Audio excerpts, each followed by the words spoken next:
नमस्कार, आपण पाहता हिरकणी न्यूज. हिरकणी न्यूज प्रत्येक क्षण ताज्या घडामोडी आणि महत्त्वाच्या प्रत्येक बातमीसाठी नेहमीच. पुलाची शिरोलीत मदरसाजवळ अज्ञात वाहनाच्या धडकेत महिला ठार.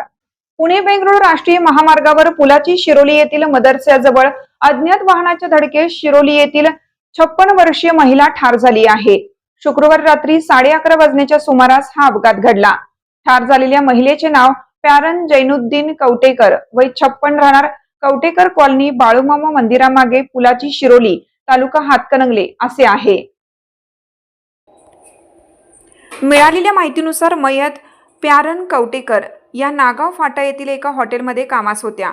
शुक्रवारी रात्री 11:30 वाजण्याच्या सुमारास हॉटेलमधील काम संपवून त्या घरी जात असताना कोल्हापूरहून पुण्याकडे जाणाऱ्या एका अज्ञात वाहनाने त्यांना जोरदार धडक दिली. या अपघातात त्यांच्या डोक्यास व चेहऱ्यावर गंभीर दुखापत झाली. त्यांना उपचारासाठी कोल्हापूर येथील शासकीय रुग्णालयात दाखल केलं. मात्र उपचारादरम्यान पहाटे 3 वाजण्याच्या सुमारास त्यांचा मृत्यू झाला.